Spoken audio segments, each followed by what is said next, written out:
Lucas capítulo 2, vai estar na tela, você pode acompanhar, se você não tiver com você a sua Bíblia, ou você pode abrir em Lucas, Evangelho de Lucas. Lucas era grego e também era médico, doutor Lucas.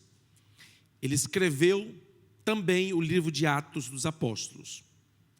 A maioria acredita que foi ele, apesar de não levar o seu nome em Atos, mas entendemos que foi ele quem escreveu Atos dos Apóstolos também. A epígrafe do texto diz o nascimento de Jesus Cristo. Para quem não sabe, a epígrafe não faz parte do texto original. Foi colocada aqui pelos tradutores da Bíblia para organizar os versículos da Bíblia por assuntos, ok? Então vamos lá ao texto da Bíblia, versículo número 1. Naqueles dias foi publicado um decreto de César Augusto, convocando toda a população do império para recensear-se. O primeiro recenseamento foi feito quando Quirino era governador da Síria. Todos iam alistar-se, cada um à sua própria cidade. José também subiu da Galileia, da cidade de Nazaré para a Judeia, a cidade de Davi, chamada Belém, por ser ele da casa e família de Davi, a fim de alistar-se com Maria, sua esposa, que estava grávida. Estando eles ali, aconteceu completarem-se-lhe os dias, e ela deu à luz o seu filho primogênito, enfaixou-o e o deitou numa manjedoura, porque não havia lugar para eles na hospedaria. 8. Havia naquela mesma região pastores que viviam nos campos e guardavam o seu rebanho durante as vigílias da noite. E um anjo do Senhor desceu onde eles estavam, e a glória do Senhor brilhou ao redor deles, e ficaram tomados de grande temor. O anjo, porém, lhes disse: não temais, eis aqui vos trago boa nova de grande alegria, que o será para todo o povo. É que hoje vos nasceu na cidade de Davi o Salvador, que é Cristo o Senhor. E isto vos servirá de sinal: encontrareis uma criança envolta em faixas e deitada em manjedoura. E subitamente apareceu com um anjo uma multidão da milícia celestial, louvando a Deus e dizendo: glória a Deus nas maiores alturas e paz na terra entre os homens a quem Ele quer bem. E ausentando-se deles os anjos para o céu, diziam os pastores uns aos outros: vamos até Belém e vejamos os acontecimentos que o Senhor nos deu a conhecer. Foram apressadamente e acharam Maria e José e a criança deitada na manjedoura. E vendo-o, divulgaram o que lhe tinha sido dito a respeito deste menino. Todos os que ouviram se admiraram das coisas referidas pelos pastores. Maria, porém, guardava todas essas palavras, meditando-as no coração. Voltaram então os pastores, glorificando e louvando a Deus por tudo que tinham ouvido e visto, como lhes fora anunciado. Quantos dizem amém? Pode sentar-se, por favor. Quero colocar um tema, a breve meditação: Belém da Judeia, o lugar do primeiro Natal. Não é Belém do Pará, é Belém da Judeia, ok? O texto bíblico descreve o momento do nascimento de Jesus. E a Bíblia diz que no momento do nascimento de Jesus, estavam presentes os pastores de ovelhas, que guardavam seus rebanhos no campo. Os anjos apareceram, um anjo anunciando o nascimento aos pastores, e em seguida um coral de anjos, miríades de anjos, apareceram nos céus de Belém da Judeia, glorificando a Deus, exaltando a Deus, anunciando o nascimento de Cristo, que significa ungido ou Messias, o Salvador. E quando nós lemos a Bíblia, uma história como esta, tão conhecida, nós podemos extrair algumas lições do primeiro Natal, ou do lugar do primeiro Natal. A primeira lição que eu extraio desse texto é a seguinte: quando alguém está na direção de Deus, no final, dá tudo certo. Alguém aqui, algum dia, já obedeceu a Deus, já ouviu de Deus uma profecia, uma revelação, um sonho, e tendo certeza que era Deus falando com você, tomou uma decisão de obedecer àquela direção, e quando você decidiu obedecer, e você pensando que por ser Deus falando, Deus dirigindo, tudo daria certo, tudo aconteceria na hora certa, as portas se abririam automaticamente, todo mundo iria apoiar, todo mundo iria acreditar. Alguma vez na sua vida já aconteceu com você isso? O interessante é que o texto bíblico diz que Maria e José, eles saíram da Galileia, que é um condado, a Galileia, indo para a Judeia, que é outro condado, porque havia sido dada uma ordem para que houvesse uma contagem do povo. O exército, o Império Romano, com seu exército, eles governavam toda aquela região. E eles procuravam cuidar de forma minuciosa o crescimento da população, o que estava acontecendo. Eles mantinham um controle fechado de toda aquela região. E foi dado a ordem para que cada um voltasse à sua região, de onde os seus antepassados haviam vivido. E José, que era da casa de Davi nasceu em Belém, da Judeia, ele teve que sair da Galileia e ir para a Judeia. Uma trajetória que eu já fiz por 5 vezes, de ônibus, né? Refrigerado, cadeiras almofadadas, confortavelmente. Mas eu fico imaginando Maria, com 8 meses, 9 meses aproximadamente, prestes a dar à luz, tendo que fazer esta trajetória de quilômetros de distância, subindo e descendo morros, bebendo água ao longo do caminho, comendo comidas esquentadas, uma viagem de dias que gastaram para chegar ali.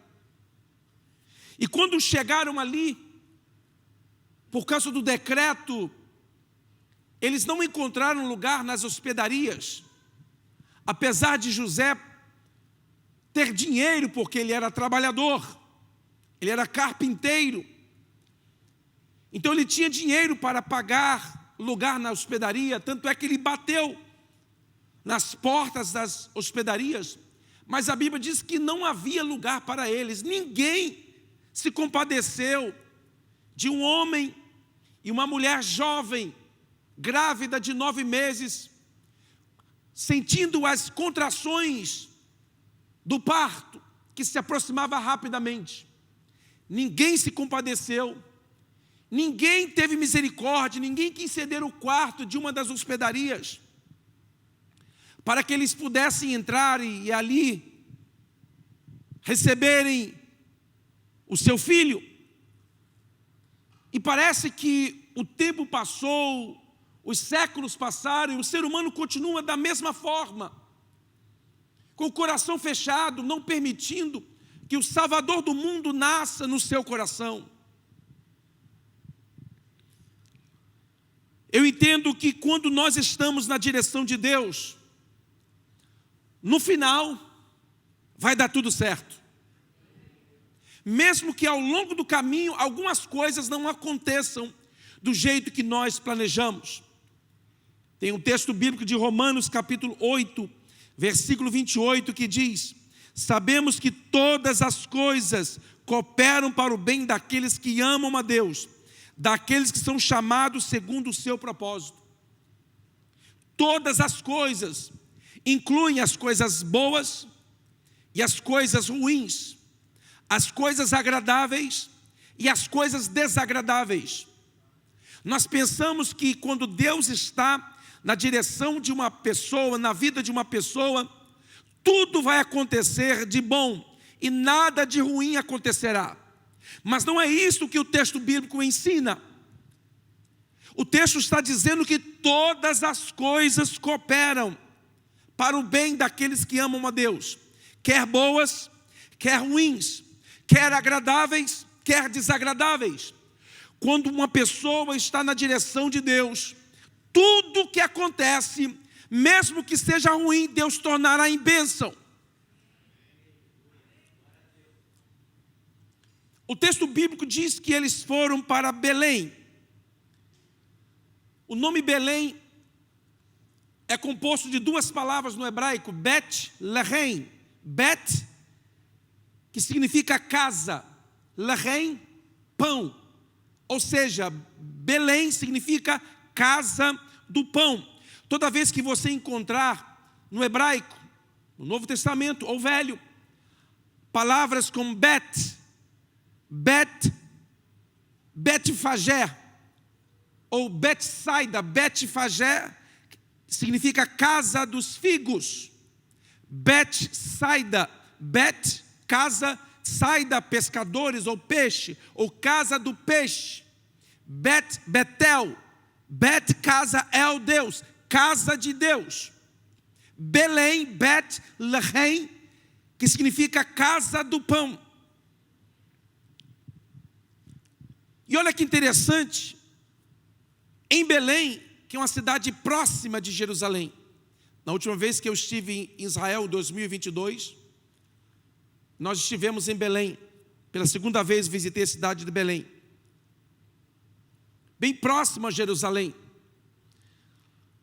Interessante que em Belém, não sei se você sabia disso, como era próximo de Jerusalém, ali em Belém os sacerdotes do templo criavam cordeiros para o sacrifício. Em Belém havia uma criação de ovelhas, de cabritos, carneiros, que eram usados no sacrifício do templo. Olha só que interessante, no lugar em que os sacerdotes criavam animais, cordeiros, para serem sacrificados no templo, o Senhor Jesus, o Cordeiro de Deus, que tira o pecado do mundo, nasceu. Havia uma profecia bíblica acerca do local exato do nascimento do Messias. Está no livro do profeta Miqueias, capítulo 5, versículo 2, que diz assim: E tu, Belém Efrata, pequena demais para figurar como grupo de milhares de Judá, de ti me sairá o que há de reinar em Israel, e cujas origens são desde os tempos antigos, desde os dias da eternidade. Então, quando a pessoa está na direção de Deus, todas as coisas concorrem para o bem daqueles que amam a Deus, daqueles que servem a Deus. Se não houvesse esse decreto, José e Maria talvez ficariam lá em Nazaré, na Galileia. Mas por causa do decreto, eles subiram para a Judeia, mais precisamente cidade de Belém, porque provavelmente José e Maria tinham familiares lá em Belém, tanto é que ficaram lá depois. Havia uma profecia acerca do local exato do nascimento. Eu não sei, a Bíblia não diz se José e Maria tinham conhecimento desta profecia acerca do nascimento de Jesus. Não sabemos. O fato é que, quando se está na direção de Deus, todas as coisas concorrem para o bem. Aquilo que Deus estabeleceu, aquilo que Deus determinou, irá acontecer desde que nós caminhamos pelo caminho da obediência. Quantos dizem amém? Chegando ali em Belém, diz o texto bíblico que não havia lugar para eles na estalagem, nas hospedarias. Não havia lugar para eles. E alguém sugeriu: olha, o máximo que eu tenho é uma estrebaria. Quem esteve na cidade de Belém, ou se você não esteve, você pode acessar a internet e ver vídeos da cidade, e você vai ver que parece muito com a sua cidade no Brasil, cheia de morros. Quem veio do Brasil, num lugar cheio de morros. Então você sabe o que eu estou falando. Belém é uma cidade cheia de morros, montanhas para todos os lados. Então o que acontecia?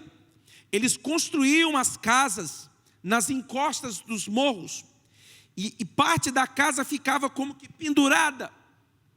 E eles faziam suporte nesta área que era pendurada, e cercavam e faziam um local onde os animais eram recolhidos durante a noite.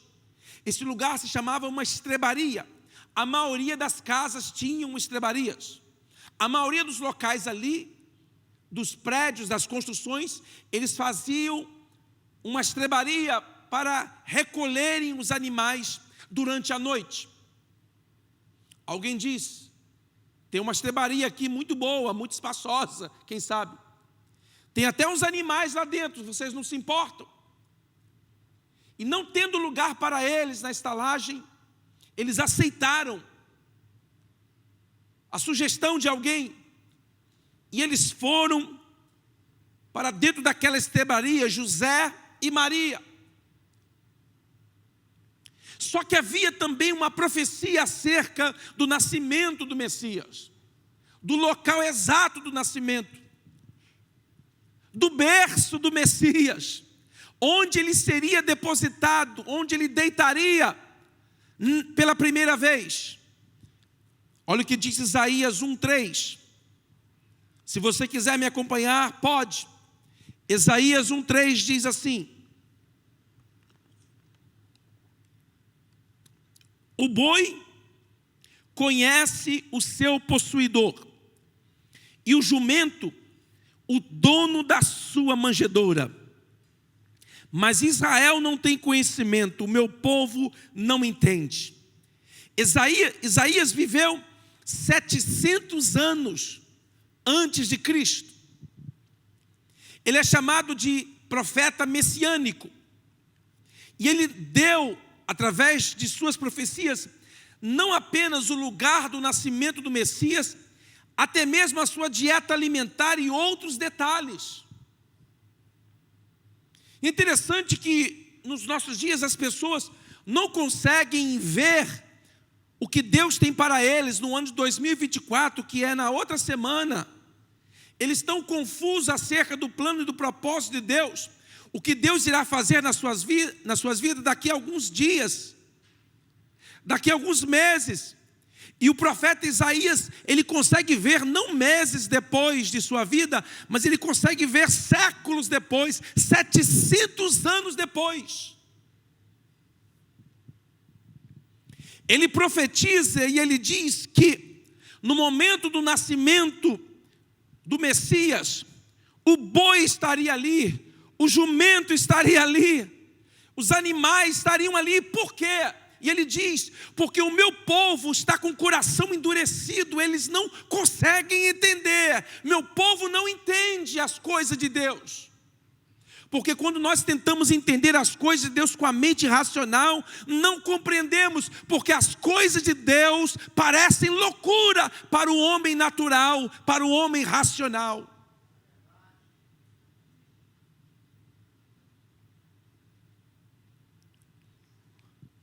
Todas as coisas cooperam para o bem daqueles que amam a Deus. Se você ama a Deus, se você caminha na obediência da palavra, tenha esta certeza de que tudo no final dará certo. Quem sabe você está passando alguma situação na sua vida, algum projeto que você calculou, planejou, não está saindo do jeito que você tinha planejado. Aí você diz, será que foi Deus? Será que foi Deus quem falou? Será que foi Deus quem me mandou vir para os Estados Unidos? Será que foi Deus quem deu a direção na minha vida? Eu tenho uma boa notícia para você. Se Deus falou com você, vai acontecer como Deus falou.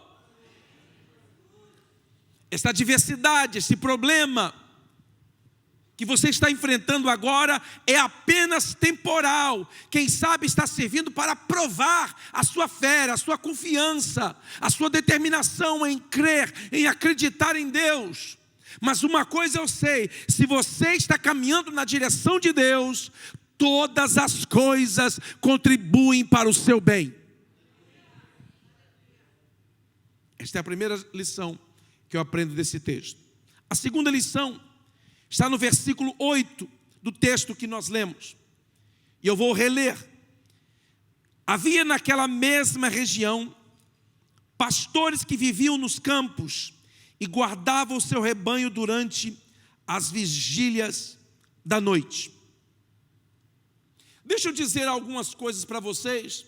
Quem sabe você já ouviu, talvez não. É pouco provável que você não tenha ouvido, porque tanto se prega sobre o Natal. Mas quem sabe alguém novo crente nunca ouviu o que eu vou dizer.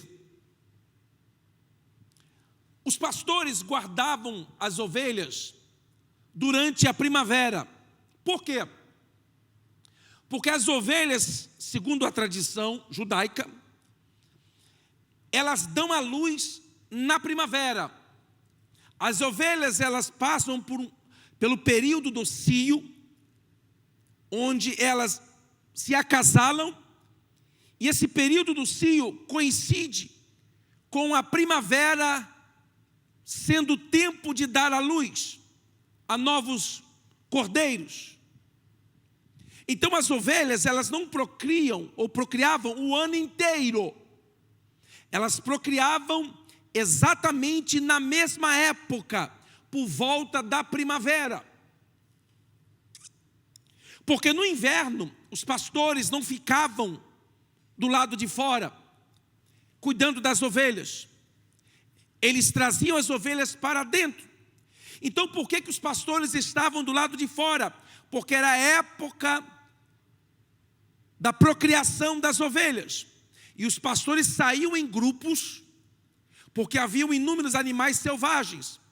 E eles usavam as armas que estavam à disposição deles. A funda, a flecha, lança, varas, pedras. Eles usavam o que estava à disposição deles para se defenderem dos animais selvagens. E quando as ovelhas iam dar à luz, você não pode trancar a ovelha no lugar para ela dar à luz. A ovelha, quando ela está prestes a dar à luz, você tem que liberar ela. E ela vai por si só, no seu instinto animal, procura um lugar para dar à luz. E elas saíam para os campos para dar à luz. É por isso que os pastores ficavam no campo. Quando uma ovelha nascia, eles pegavam aquele cordeirinho, e os outros pastores ficavam protegendo, e eles iam levar aquele cordeirinho para um aprisco.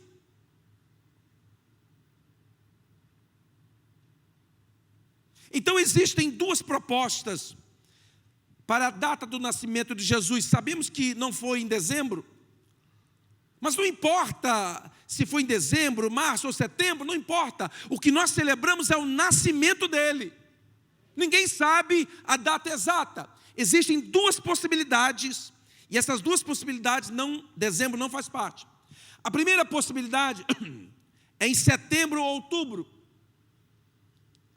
Pastor, por que você diz setembro ou outubro? Porque os meses do calendário judaico, eles começam no dia 15 do nosso mês e vão até o dia 15 do próximo mês. Por exemplo, o mês de Nisan, que corresponde a março e abril, ele começa no dia 15 de março e vai até o dia 15 de abril. Ok? Então, as duas possibilidades. Alguns estudiosos, eles defendem a ideia de que Jesus nasceu em setembro ou outubro. Por quê? Porque em setembro ou outubro, em Israel, celebra-se a festa dos tabernáculos. E há um versículo, uma profecia que diz que o Senhor viria e habitaria no meio do seu povo, usando a ilustração e o simbolismo da festa dos tabernáculos, para representar a manifestação visível da divindade entre os homens. Então eles dizem, assumem que foi por volta dessa época que Jesus nasceu, setembro ou outubro. Alguns defendem esta opinião, pentecostais, tradicionais, reformados, defendem isso. A segunda possibilidade, a que eu defendo, é que ele nasceu entre março e abril. Por quê, pastor? Porque existem várias possibilidades dentro desta opção. Primeiro, olha o que diz Êxodo 12, versículos 1 a 3 e depois o versículo 5. Se você quiser me acompanhar aí, para você entender por que eu penso que foi por volta dessa época, entre março e abril, que Jesus nasceu. Êxodo 12, 1 diz: Disse o Senhor a Moisés e a Arão na terra do Egito: Este mês vos será o principal dos meses, será o primeiro mês do ano. Versículo 3: Falai a toda a congregação de Israel, dizendo: aos 10 deste mês, aos 10 do mês de Nisã, que equivale ao dia 25 de março, cada um tornará para si um cordeiro, segundo a casa dos pais, um cordeiro para cada família. Olha o que diz o versículo 5: o cordeiro será sem defeito, macho de 1 ano. Podereis tomar um cordeiro ou um cabrito. Ora, se o cordeiro que Deus mandou o povo de Israel escolher deveria ser cordeiro macho, de 1 ano, no mês de Nisã, então este cordeiro deveria ter nascido na Páscoa anterior, no mês de Nisã anterior. Mesmo sabendo que a Páscoa havia sido estabelecida pela primeira vez, enquanto o povo de Israel estava no Egito. Então, por causa deste versículo e outros que eu não vou entrar em detalhes aqui, eu acredito que a data mais precisa do nascimento de Jesus foi entre março e abril, mas isso não está definido na Bíblia. E eu já disse, não importa o dia exato do nascimento, o que importa é que ele nasceu. Então, se nós nos juntamos com os nossos amigos e familiares para celebrarmos em dezembro, não importa, eu vou celebrar aqui, mas ele não nasceu aqui. Não é, a ideia não é essa. A ideia é celebrar que ele nasceu. Tem alguns pastores que são mais radicais, e eles ainda acham errado e pecado celebrar o Natal ainda, o nascimento de Jesus, pelo fato de não sabermos a data exata. Aí já entra mais algum pastor radical, provavelmente não teve muita instrução acadêmica, então chega a essas conclusões radicais. Então, quando a pessoa não tem muita informação, muita instrução, muito preparo, ela acaba concluindo coisas e formando dessas conclusões ideias, paradigmas, estabelecendo como regra. Aí você vai ver por aí um monte de crente que não gosta que celebra o Natal, não gosta que coloca a árvore de Natal porque é símbolo de idolatria, e não gosta de Natal porque tem o Papai Noel, que é o símbolo do paganismo. Aí faz uma confusão, uma macega de chiclete com banana. Então o que você faz quando você encontrar um crente assim? Larga para lá, meu irmão, não esquenta a cabeça. Diga para ele: olha, não celebre então, mas não me atrapalhe de celebrar, ok? Porque eu não estou celebrando árvore, não estou adorando aqui velho barbudo gordo. Não, eu estou celebrando o nascimento de Jesus. O mundo pôs esses objetos aí, mas não importa, eu não estou celebrando isso. Eu estou celebrando que Jesus nasceu. Esta é a posição nossa. Minha posição com relação ao Natal. Então, você celebre da forma que você foi ensinado na sua tradição familiar. Pastor, na minha igreja lá no Brasil, lá em Tarumirim de Mantena, eu não celebrava porque o pastor proibia. Então fique do jeito que você aprendeu, mas não fique enchendo a paciência dos outros. Guarde isso para você, celebre do seu jeito, não perturbe os outros. Deixa o irmão lá cantar o Jingle Bell, Jingle Bell, Jingle All the Way. Pronto, celebre do seu jeito, porque o importante é que ele nasceu. Não foi no dia 25 de dezembro, mas não foi, você não sabe se foi em março, nem em setembro ou outubro. Nós não sabemos, porque o importante não é o dia, mas o importante é que ele nasceu. Quantos dizem amém?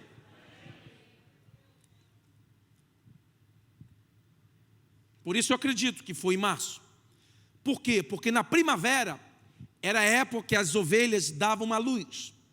Na primavera era a época que os pastores ficavam do lado de fora, porque no inverno é muito fria, a temperatura abaixa de 0 graus.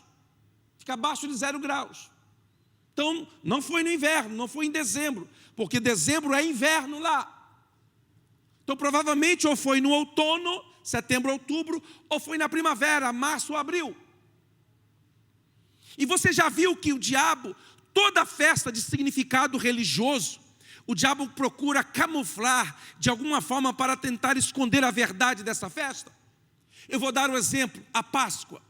O que aparece na Páscoa? Coelho, que é um símbolo de fertilidade, e o ovo de chocolate. O que as duas coisas têm a ver? Coelho não põe ovo, muito menos de chocolate.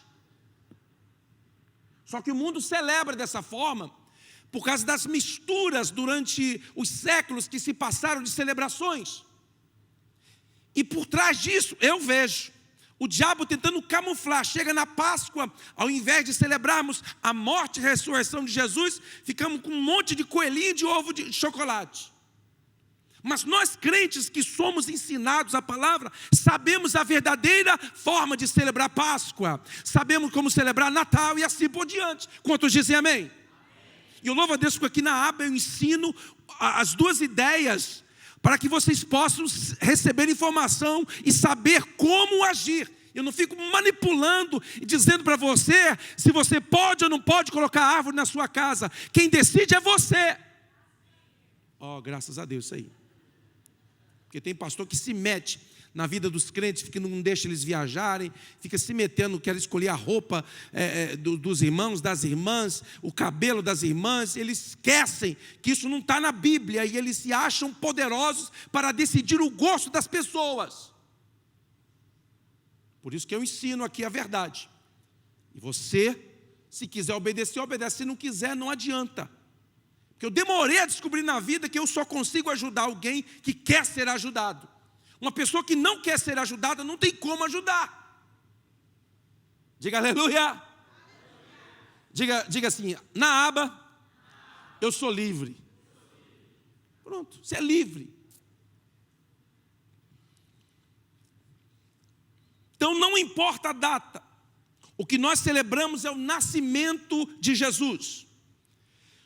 João capítulo 1, versículo 14 diz: e o verbo se fez carne e habitou entre nós, cheio de graça e de verdade, e vimos a sua glória, glória como do unigênito do Pai.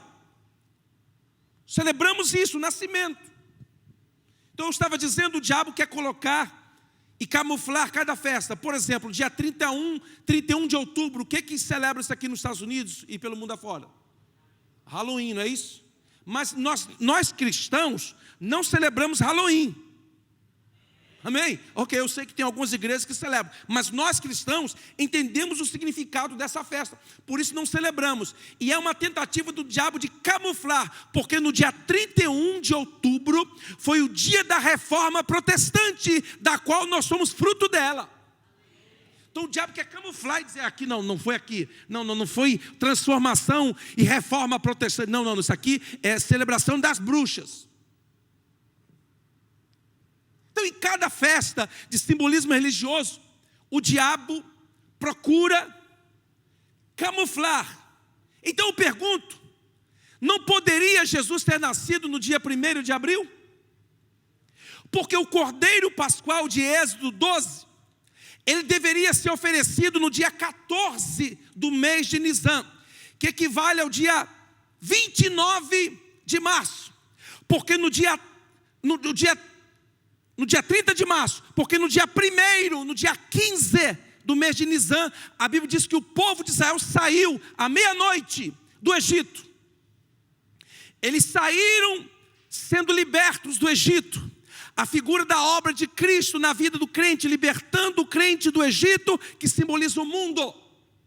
Então talvez o diabo colocou aí, no dia 1º de abril, o dia da mentira. Então por que nós não celebramos o dia da mentira? Primeiro que quem mente é filho do Chamuco. A Bíblia diz que quem mente é filho do diabo. O crente não mente. Fala assim para mim, o crente não mente. Se é crente mesmo, não mente. Mas se não for crente, mente. Porque o crente verdadeiro, ele não... Você não está falando, eu estou preocupado. Irmã, não cutuca seu marido não, por favor. Marido, deixa sua esposa em paz.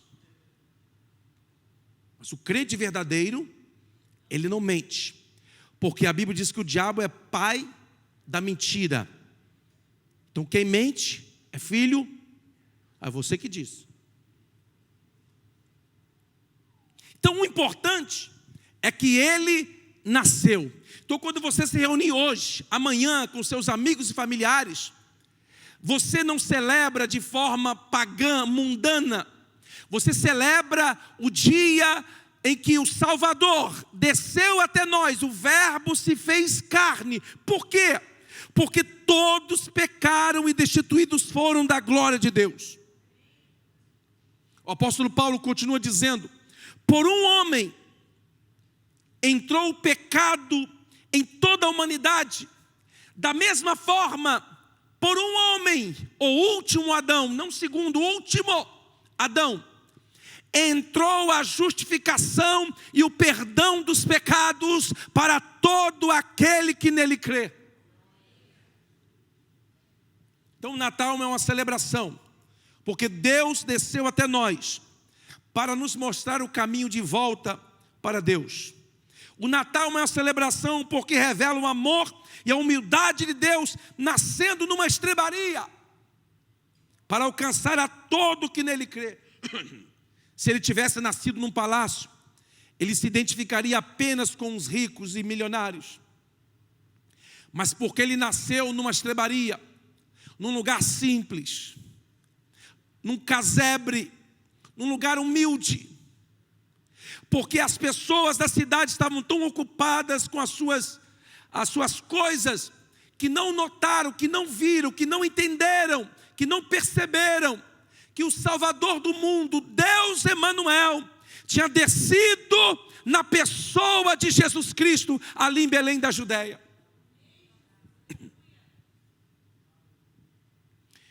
E porque ele desceu até nós, e porque ele veio até nós, nós podemos dizer, como o apóstolo Paulo diz em Romanos capítulo 8, agora nenhuma condenação há para os que estão em Cristo Jesus. Você que entregou a sua vida ao Senhor Jesus, você não está mais debaixo da condenação do pecado. Você que entregou a sua vida ao Senhor Jesus, você não deve mais nada ao diabo. Você que entregou a sua vida a Jesus, a sua vida está nas mãos de Deus, a sua dívida foi paga e você é livre. Você é livre para adorar e glorificar o nome do Senhor. O templo de Salomão, assim como o tabernáculo de Moisés no deserto, tinha 3 portas de acesso ao lugar santíssimo. Até chegar ao lugar santíssimo, havia 3 acessos. O primeiro acesso, a primeira porta, dava acesso ao pátio, à área aberta. A área comum para todo mundo que quisesse sacrificar e adorar ficava nesta área, o pátio do templo, chamado pátio do templo. Então havia uma porta que dava acesso ao pátio, essa primeira porta. Os sacerdotes, descendentes de Levi, eles poderiam entrar regularmente pela segunda porta, que dava entrada ao lugar chamado lugar santo. Este lugar, os sacerdotes entravam regularmente. Dentro desse lugar havia o altar de incenso, havia o candelabro e havia a mesa dos pães da proposição. Então eles entravam ali para trocar o óleo, para trocar os pães e para trocar o incenso, para manter o fogo aceso continuamente. Este lugar poderia ser acessado apenas pelos sacerdotes descendentes de Levi.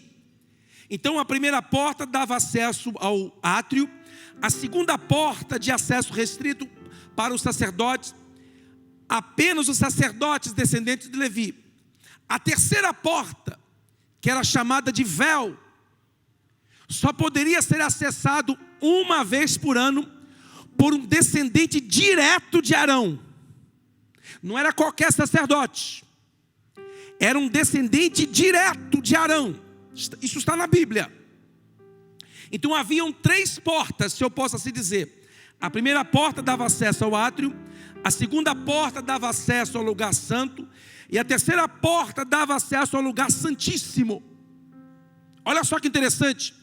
Jesus, quando veio aqui na terra, ele disse: eu sou o caminho, a verdade e a vida. Olha só que interessante. Essas 3 portas dentro da tradição judaica tinham 3 nomes. Sabe quais eram os nomes? A primeira porta que dava acesso ao pátio se chamava caminho. A segunda porta que dava acesso ao lugar santo se chamava verdade. A terceira porta que dava acesso ao lugar santíssimo se chamava vida. Foi por isso que quando Jesus disse: eu sou o caminho, a verdade e a vida, eles pegaram em pedras para atirarem Jesus, porque Jesus estava dizendo: eu sou o acesso do homem até o lugar santíssimo.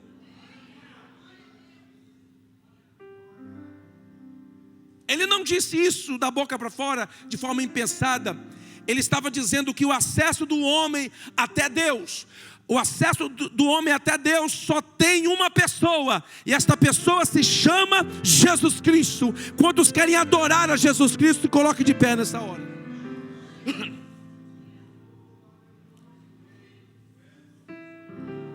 Jesus disse: eu sou o caminho, a verdade e a vida. Ninguém vem ao Pai se não for por mim. Não é ninguém vai, porque o caminho do homem até Deus não é de ida, mas é de regresso, é de reconciliação, é de restauração. Ninguém vem ao Pai se não for por mim, porque Ele é o caminho, a verdade e a vida. Ele é o acesso do ser humano até a presença de Deus. E glória ao nome do Senhor, porque quando Ele morreu na cruz, a Bíblia diz que a última porta, a porta chamada vida, o véu foi rasgado de alto a baixo.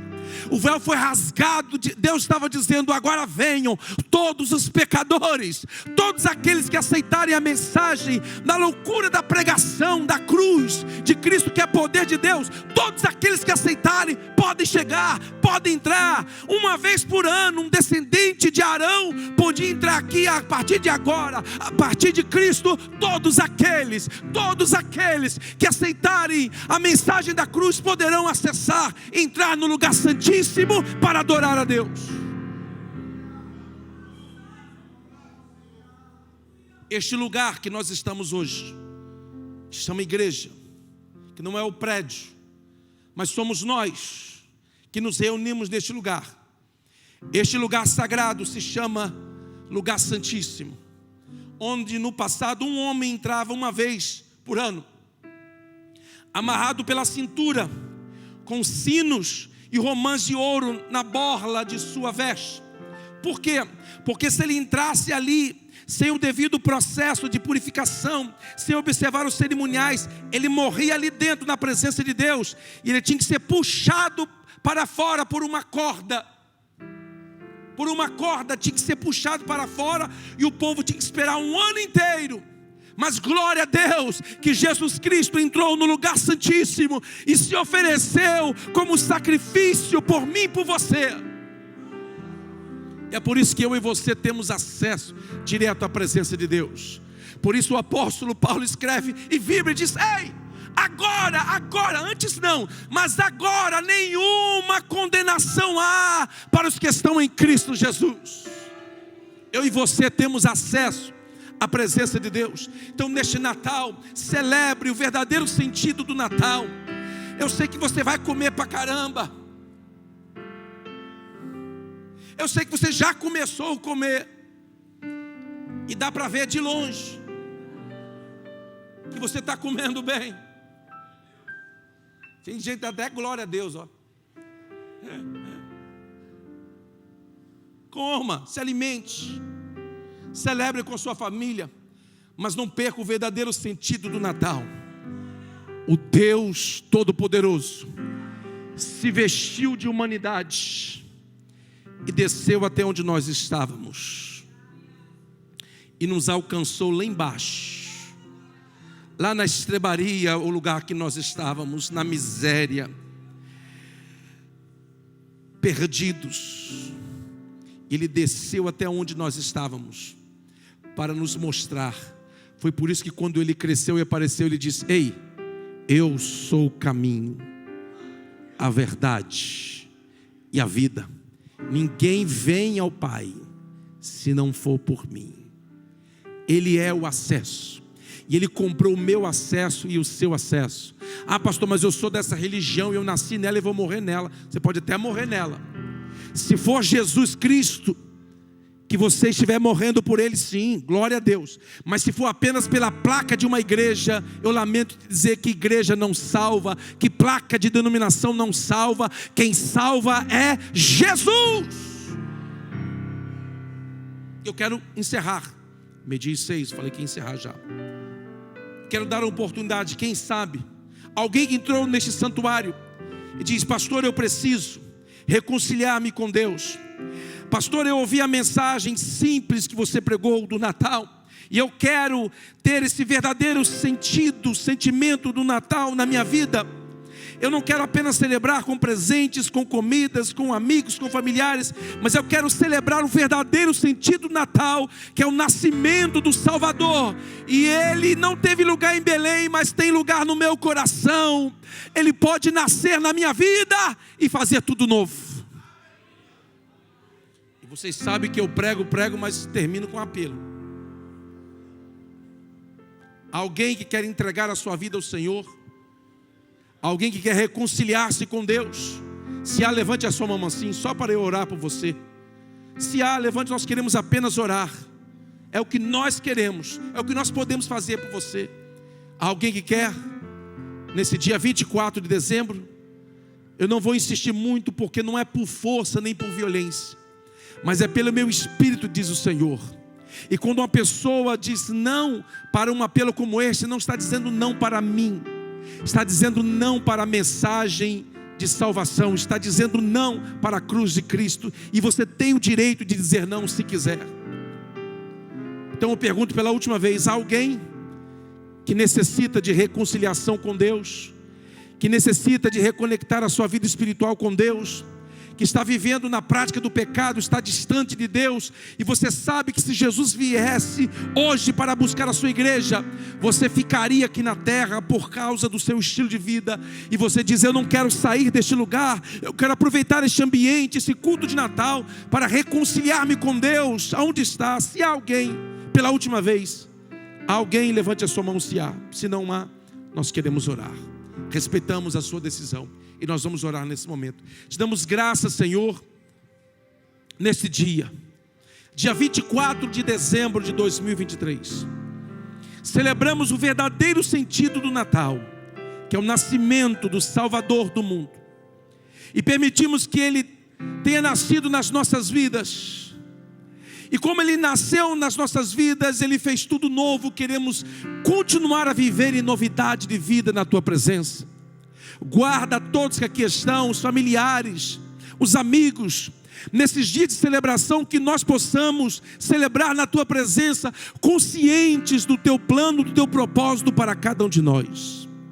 Te agradecemos em nome de Jesus, quantos dizem amém. Dê um aplauso forte ao Senhor.